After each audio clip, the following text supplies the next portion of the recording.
Senhor, verdade. Graças a Deus, não é, irmãos? Vamos adorar a esse Deus reto, vivo, soberano, santo, poderoso. E isso é um privilégio para todos nós. Vamos ficar em pé, aqueles que podem. Eu sei que nós já ficamos um bocado, mas não nos custa ficar mais um pouco. Vamos abrir as nossas Bíblias na primeira carta de Pedro, capítulo 4.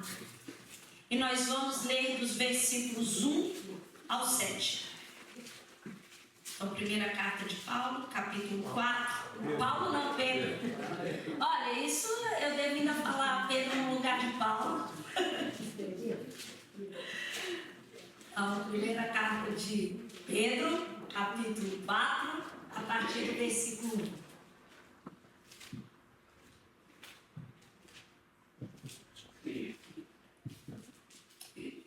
Então, assim diz a palavra do Senhor.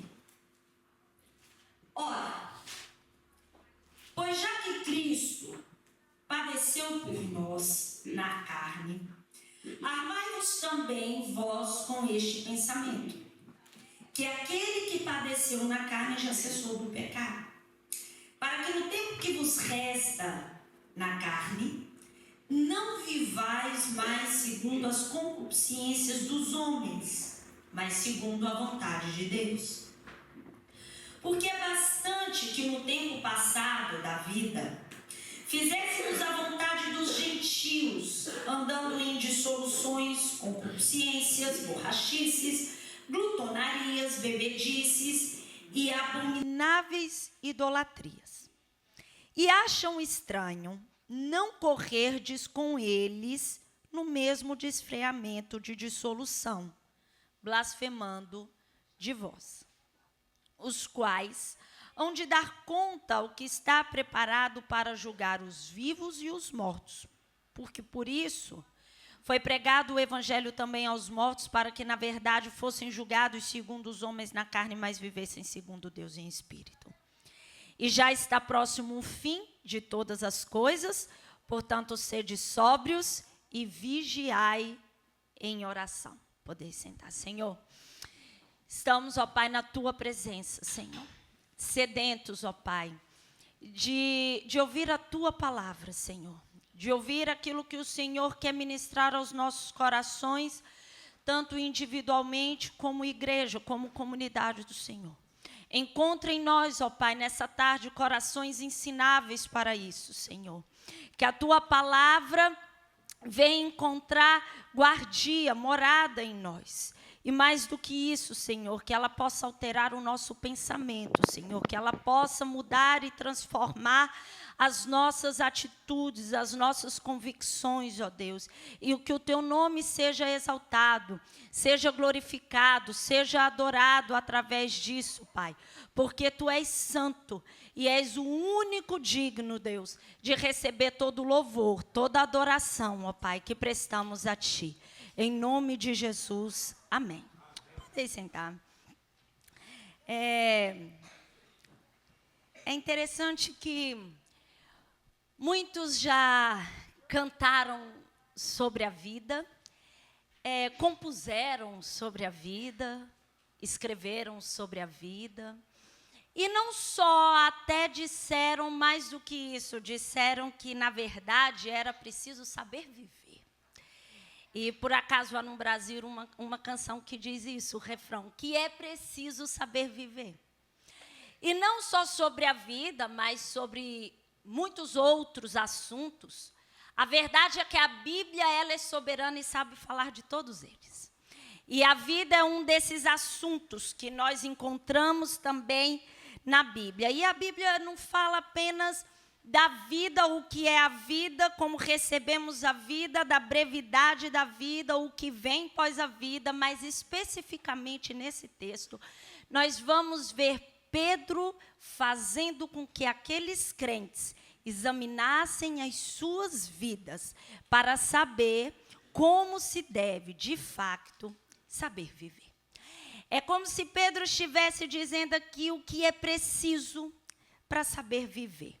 E não só isso, mas em seguida ele vai dizer algumas questões muito práticas inerentes à vida do cristão também em relação ao outro. E vai encerrar,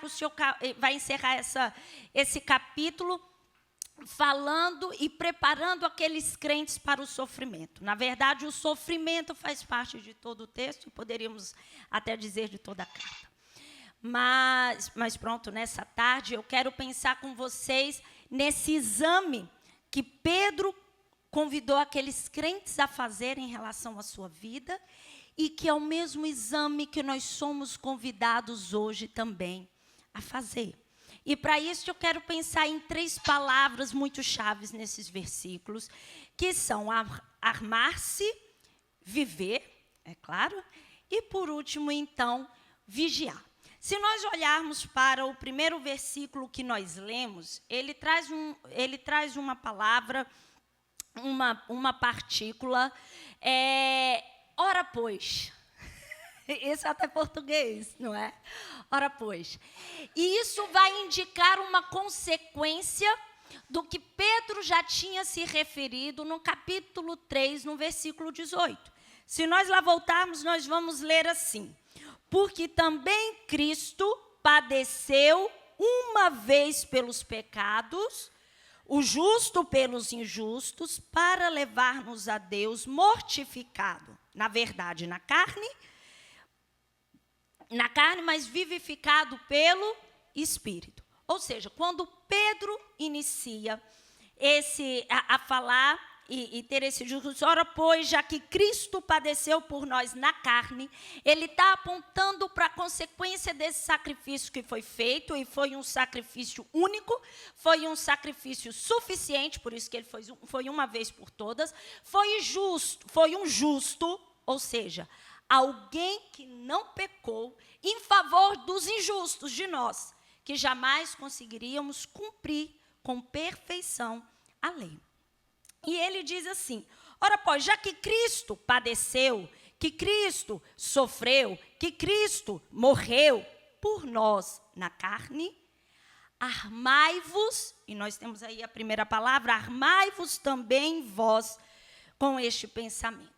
Essa palavra armai-vos, ela é um termo militar que vai nos colocar dentro de um contexto de guerra. É como se Pedro estivesse falando assim: olha, é preciso que vocês estejam munidos, ou seja, tenham munições adequadas para o que vocês vão enfrentar. Mas que arma é essa que Pedro tanto fala? O que era necessário armar o pensamento? Com o que é que eu vou armar, então, o meu pensamento? O que eu vou munir o meu pensamento? Isso diz respeito à mesma disposição de mente que Cristo teve, ou seja, o mesmo pensamento que Cristo teve em relação ao quê? A sua perspectiva do sofrimento. O que Pedro está a dizer é o seguinte: da mesma forma e a mesma perspectiva que Cristo teve do sofrimento, é isso que nós temos que armar o nosso pensamento. Porque pensar sobre e examinar a nossa vida requer alguns referenciais. Porque nós podemos pensar sobre a vida, amados, a partir das nossas frustrações. Nós podemos pensar a respeito da vida daquilo que nós planeamos fazer. Nós podemos pensar sobre a vida a partir dos nossos sonhos, dos nossos desejos, das nossas volições. Nós podemos pensar sobre a vida a partir daquilo que esperavam que fizéssemos com a nossa vida. Mas quando Pedro chama esses crentes para esse exame, para que eles examinassem a vida deles, ele está dizendo assim: vocês vão fazer isso, mas vocês vão fazer numa perspectiva que é o sacrifício de Cristo. Nós vamos pensar sobre isso, mas partindo do sacrifício de Cristo, de Jesus Cristo na cruz do Calvário. Mas a questão é como nós então vamos nos munir disso. E para isso, e quando Pedro se refere ao sofrimento, é para nos dizer algumas coisas a respeito do sofrimento, da vida, do que o sofrimento realmente é presente e é inerente à vida do crente. Primeira coisa que Pedro vai deixar muito claro aqui logo nos primeiros versículos é que o sofrimento, ele vai fazer parte da vida do crente.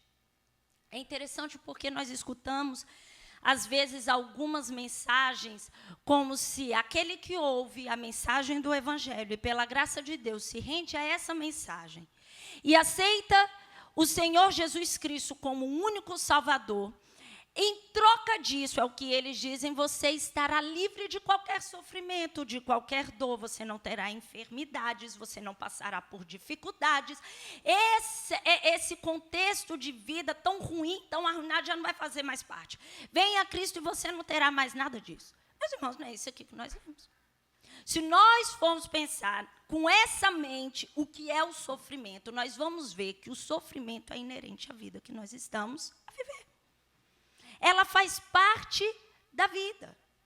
Nós não estamos livres, uma vez que nós recebemos Jesus como nosso Salvador, nós não estamos livres dessas adversidades da vida, do sofrimento, da dor, da perda, da aflição, da angústia, da dor no joelho, na coluna, de tudo isso, das pernas inchadas. Nós não estamos livres de nada disso. Nós somos e estamos livres do pecado. Quando Jesus morre na cruz, é para nos fazer livres do pecado. Porque o que nos condenava, o que não tinha expectativa para a nossa vida, esperança para a nossa vida, não era nada disso, não eram as dores, não eram as perdas, era o pecado.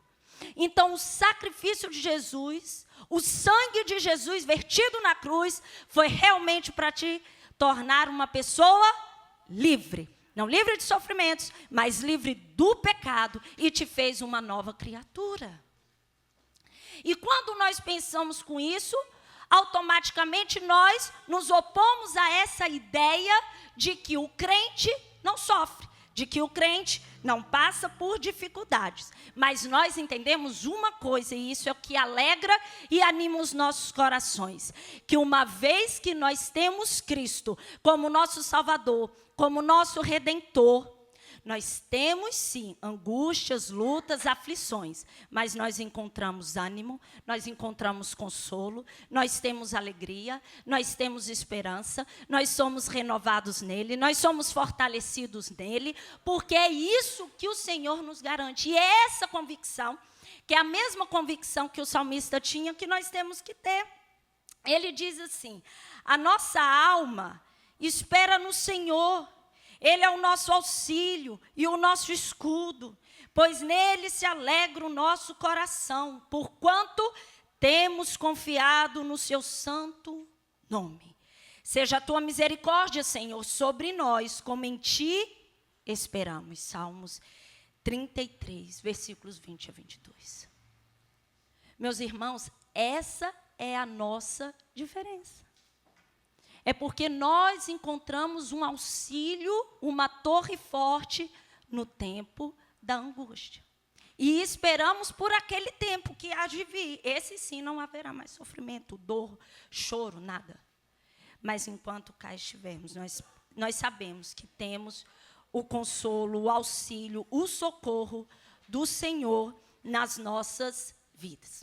Mas Pedro não diz só isso. Quando nós olhamos para esse texto e olhamos sobre a questão do sofrimento, nós também vamos entender que a obediência também pode nos levar ao sofrimento. Quando olhamos para o sacrifício de Jesus, quando nós olhamos para o que ele fez, nós vamos ver que a obediência também pode nos levar ao sofrimento. Mas o que nós vemos é que, apesar disso, tudo poder acontecer e o sofrimento ser um resultado da obediência, nós somos chamados a ter disposição de obedecer ao Senhor. Estarmos resolutos em fazer isso, dispostos para fazer aquilo que nós fomos chamados a fazer. Em fazer aquilo que um resgatado, redimido, salvo e liberto pelo sangue de Jesus é chamado a fazer. Se nós formos a Daniel, capítulo 3, nós vamos olhar para a história de 3 jovens, Sadraque, Mesaque e Abednego, mas os seus nomes Ananias, Misael e Azarias, que foram desafiados a, se calhar, talvez, não obedecer tanto ao Senhor para se livrarem de uma fornalha. A verdade é que o rei Nabucodonosor fez uma grande estátua de ouro, e o que foi dito depois disso é que quando eles ouvissem o som da buzina, dos símbolos, das gaitas e de qualquer sorte de som, qualquer música que soasse, eles deveriam se prostrar e deveriam adorar aquela estátua. E quem não fizesse, seria lançado então numa fornalha. Mas o que nós lemos no capítulo 3, a partir do versículo 21, é: então, aqueles homens, esses três, Sadraque, Mesaque e Abidnego, eles foram atados com as suas capas, e seus calções, e seus chapéus, e suas vestes, e foram lançados dentro do forno de fogo ardente. Obedeceu ao Senhor e foram parar numa situação de sofrimento.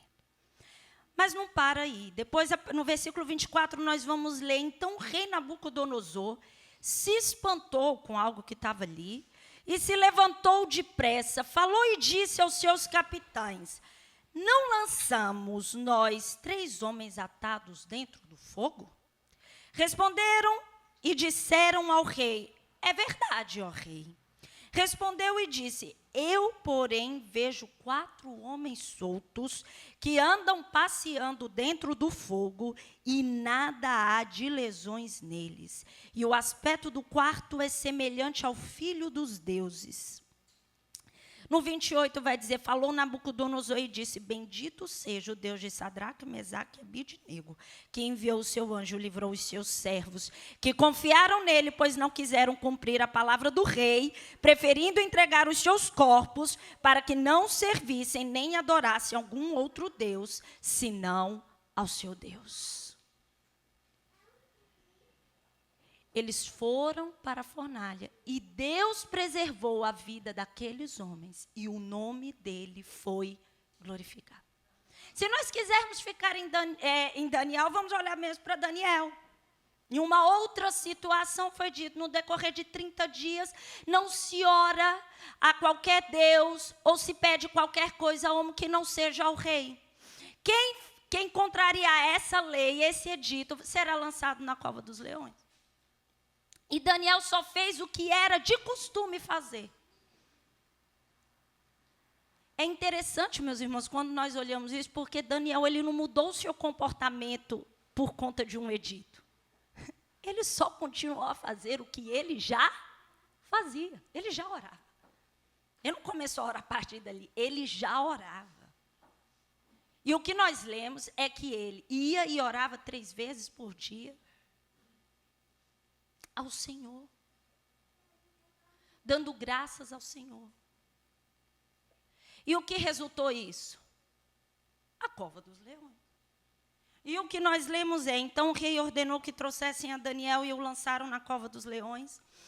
E falando o rei, disse a Daniel: o teu Deus, a quem tu continuamente serves, ele te livrará. O rei tinha convicção. Então o rei ordenou que trouxessem a Daniel e o lançassem na cova dos leões. E falando o rei, disse a Daniel: o teu Deus, a quem tu continuamente serves, ele te livrará. E passado então aquele momento, quando o rei volta, então Daniel está aí, e o Senhor fala: e Daniel então diz que eu estou aqui, que o Senhor havia livrado, e o nome do Senhor foi glorificado mais uma vez. É preciso saber viver, meus amigos, meus irmãos. É preciso saber viver entendendo que a obediência pode nos levar ao sofrimento. Mas depois nós ainda podemos ir a Atos, capítulo 16, e nós vamos ver outro exemplo, pelo menos de Paulo e Silas. Paulo e Silas foram lançados na prisão depois de alguns versículos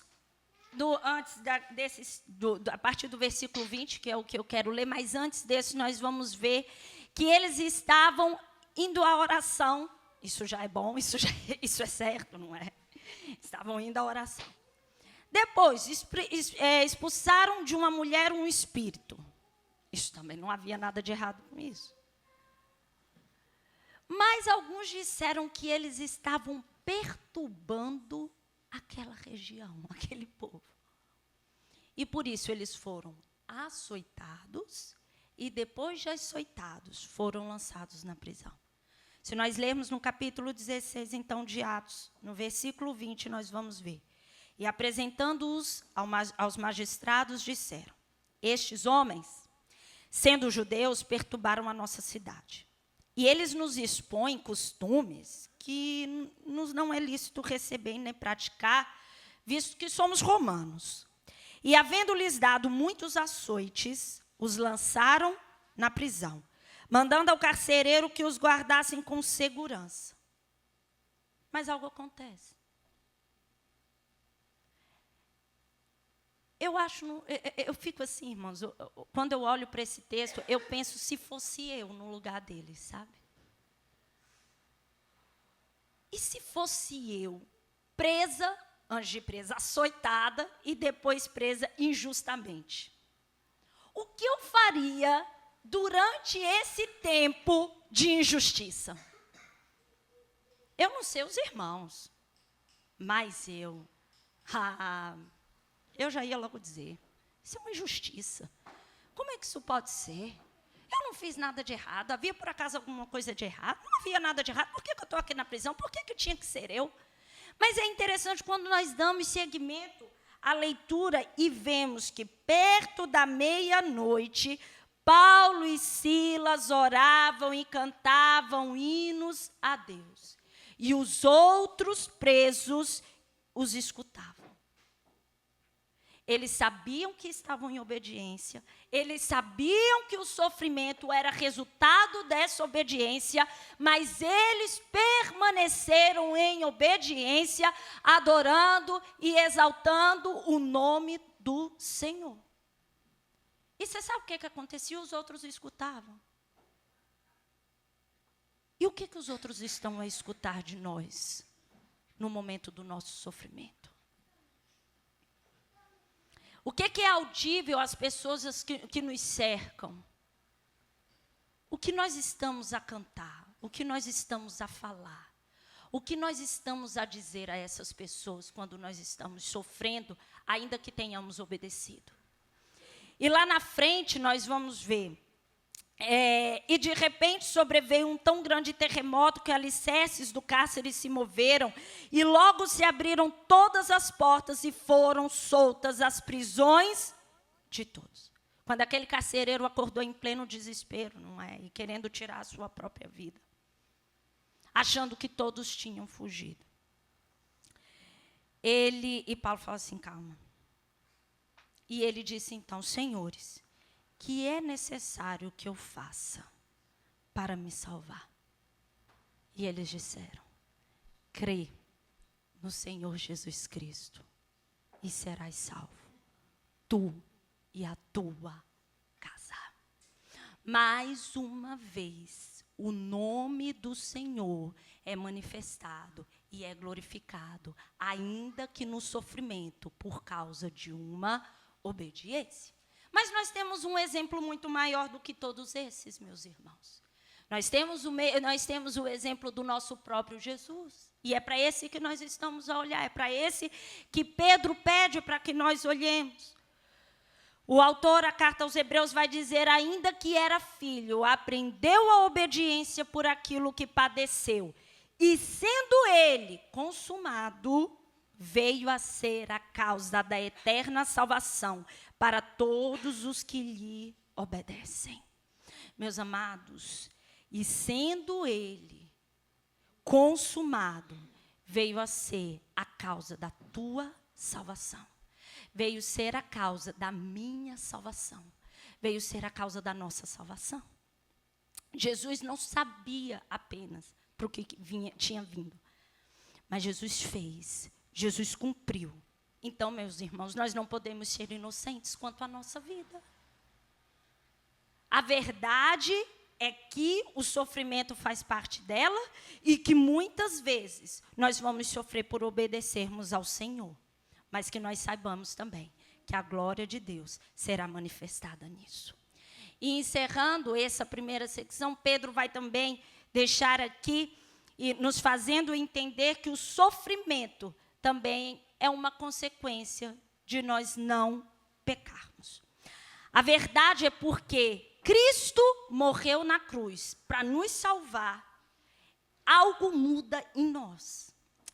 Algo é rompido, algo é cessado. E isso é a servidão que nós tínhamos antes ao pecado e que nós não temos mais. Nós só podemos servir, então, ao Senhor. O domínio do pecado já não está sobre a nossa vida. Paulo vai escrever aos Romanos, capítulo 6, sabendo isto, que o nosso velho homem foi com ele crucificado, para que o corpo do pecado seja desfeito, a fim de que não sirvamos mais o pecado. O sofrimento de Jesus na cruz rompeu com o pecado, com o domínio do pecado sobre as nossas vidas, pelo tanto que nós somos chamados, não só aqueles crentes, mas nós hoje, a não servir mais o pecado, mas servir ao Senhor.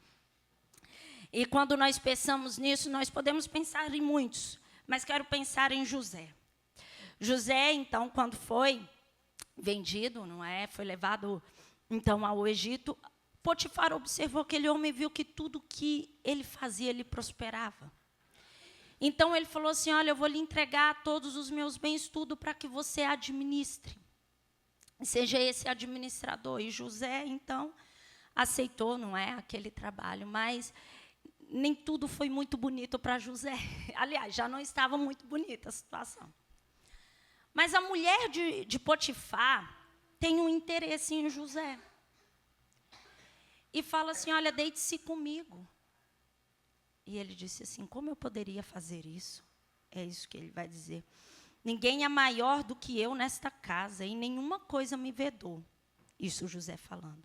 Senão a ti, porquanto tu és sua mulher. Ele está dizendo assim, olha, o teu marido me deixou tudo à minha disposição para que eu cuidasse e administrasse. Mas eu não tenho direito sobre você, porque és mulher dele. E depois ele disse assim, como, pois, faria eu este tamanho mal? E aqui ele termina assim, e pecaria contra Deus? Percebe, meus irmãos, que José vai muito além? Não é uma traição contra Potifar, apenas. É um pecado contra Deus. E ele não cede a isso. Mas por causa disso, ele é lançado na prisão. Então, muitas vezes, a consequência de nós não pecarmos também pode ser o sofrimento. Mas esse rompimento com o pecado deve ser visível, não é só na vida desses homens, não. Deve ser visível nas nossas vidas. Isso tem que ser concreto na vida de todo o cristão. Romper com o pecado deve ser visível na nossa vida diária, cotidiana. E é por isso que nós vamos olhar para a segunda palavra, que é viver. Para que no tempo que vos resta na carne, não vivais mais segundo as concupiscências dos homens, mas segundo a vontade de Deus. Pedro começa deixando bem claro a brevidade da vida. Sabe por que é preciso saber viver? Porque breve é a sua vida. Pedro não está dizendo aqui exatamente quanto tempo ainda resta, mas ele está a dizer que é muito passageira, é muito rápida, é muito efêmera. Então, como você vai viver? E essas duas possibilidades são possibilidades que nós falamos, possibilidades excludentes, porque você não pode fazer as duas. Ou você faz uma ou você faz a outra. Pensar como é viver a partir do sacrifício de Cristo é: ou você vive segundo as concupiscências, segundo os desejos da carne, ou você vive segundo a vontade de Deus. E isso é muito prático, isso é muito comportamental. Não são as suas palavras que vão revelar quem você serve. É o teu comportamento. Porque você pode dizer que está servindo à vontade de Deus, mas está a fazer outra coisa totalmente diferente. Portanto, meus irmãos, é o nosso comportamento que diz, não, isso serve, realmente essa pessoa serve à vontade de Deus. Não, essa serve à vontade das suas próprias concupiscências. Mas se nós estamos armando a nossa mente com a mente de Cristo, na perspectiva do nosso sacrifício, nós não podemos viver de outra maneira. E viver significa conduzir a vida.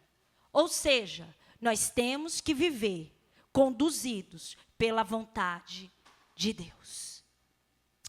O comportamento vai refletir quem nós seguimos. E é por isso, meus irmãos, que os nossos princípios, a maneira como nós gerimos as nossas finanças, a maneira como nós tratamos os nossos negócios, a maneira como as coisas são resolvidas dentro da nossa casa, como é o nosso casamento, como funciona a criação dos nossos filhos, isso só pode ser de uma maneira, da vontade de Deus. Como nós trabalhamos, como nós servimos o nosso trabalho, só pode ter uma maneira, a maneira que vai contemplar a vontade de Deus. Ou seja, o crente tem que se distinguir do que não é crente. O nosso comportamento deve ser diferente do comportamento daquele que não serve a Deus. Aqui, para o gentio, é normal isso. E ele vai falar, porque é bastante que no tempo passado da vida fizéssemos a vontade dos gentios, andando em dissoluções, concupiscências, borrachices, glutonarias, bebedices e abomináveis idolatrias.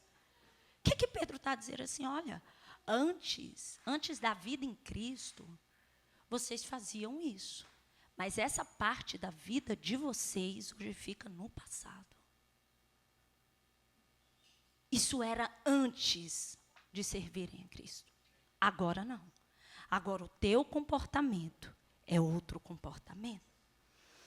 Apesar que para o gentio ser normal viver sem esse vínculo com Deus, o nosso posicionamento, o posicionamento desses cristãos deve ser totalmente opostos às práticas que dominam o coração daqueles que não conhecem ao Senhor. Nós temos que viver de forma diferente. Mas você sabe o que acontece quando nós fazemos isso? Quando o nosso comportamento choca o mundo, nós temos um resultado para isso. Se nós olharmos para o versículo 4, vai dizer assim: e acham estranho não corredes com eles no mesmo desfreamento de dissolução. O nosso comportamento, meus amados, aquilo que Cristo faz nas nossas vidas, traz confusão para a mente daqueles que não entregaram as suas vidas a Cristo.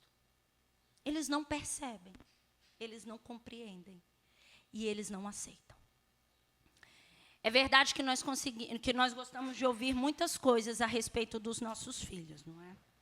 E gostamos de ouvi-los também. Mas na semana passada, a Isabela sentou-se à mesa, depois que ela voltou da escola, porque essa fase, eles sentem fome, é de manhã, à tarde, de noite, madrugada, é qualquer hora, eu estou cheia de fome. Eu não percebo isso, não. Mas pronto, essa fase chegou à minha porta, à minha vida, e quando chega, então, cheia de fome, ninguém conversa cheia de fome. Conversa? Não, a Isabela não conversa. E depois, então, que ela comeu, não é? Que ela já estava assim, nesse mundo físico, ela então disse assim: ô mãe, sabe o que a minha colega disse hoje para mim? E eu, o que foi, Isabela? Eu já, mãe, né? E uma mãe como eu já espero. Diz lá, então, o que foi, Isabela? Ela falou assim: ô, Isabela, tu não és desse mundo, não? Eu, como é, Isabela? O que ela disse? Sim, Isabela, tu não és desse mundo? E eu fiquei assim. Ela disse isso, Isabela? Ela disse, mãe, ela disse que eu não sou desse mundo. Eu, glória a Deus, aleluia. Obrigada, Senhor. Está a valer a pena, estudo bíblico, escola bíblica dominical, oração à terça-feira, sexta-feira, culto da pregação do evangelho. É tudo isso, meus irmãos, porque é essa diferença que nós temos que fazer no mundo. O mundo tem que olhar para a nossa vida e falar: vocês não pertencem mais às práticas pecaminosas que antes puderam ter pertencido. O que Pedro está a dizer é isso. Eles não vão perceber, eles não vão entender, eles não vão aceitar, eles não vão compreender, ainda vão dizer mal de vocês. É isso que vai acontecer, mas fiquem tranquilos, fiquem tranquilos. E é o que ele vai dizer no versículo 5 e 6. Uma coisa é certa. Se a pessoa opta em viver com ou sem Cristo, isso não vai anular uma coisa: que Deus é juiz e que ele vai julgar. A maneira como as pessoas escolhem viver não anula nem quem Deus é e nem o que ele vai fazer. E todos hão de prestar conta, vivos ou mortos. E ainda disse assim: e aqueles que, quando vivos, ouviram a esse evangelho, pela graça também aceitaram esse evangelho, mas que por causa da fé foram perseguidos e até mortos pelo julgamento dos homens, eles estão vivos na presença de Deus. Não fiquem preocupados com isso. Mas tenham e armem as vossas mentes com a mesma mente de Cristo. E aqui eu concluo, no versículo 7, quando nós lemos: e já está próximo o fim de todas as coisas. Ele diz que já não resta muito tempo, e depois ele fala de novo: e já está próximo o fim de todas as coisas. É verdade que o versículo 7 já inicia uma outra secção, que vai falar sobre as práticas do crente. O que um crente tem que fazer? Algumas coisas que caracterizam a vida do crente, principalmente o que ele tem que fazer em relação ao outro. Mas eu quero concluir com o versículo 7, porque eu vejo que o versículo 7 também é um encorajamento em relação de como nós temos que saber viver. Porque ele nos convida a olhar a nossa vida à luz do fim. Ele fala assim: está perto de terminar. Está perto de acabar. E saber viver é saber que o fim está próximo. O fim desse tempo, dessa era, do mundo caído, que começa em Adão, mas que terminará com a volta triunfante do nosso Senhor Jesus Cristo. Isso nos faz saber viver a vida. E é por isso que saber viver a vida, ainda nos dias que nos restam, é saber viver em vigilância. Sede sóbrios, vigilantes, atentos, com discernimento, de modo criterioso.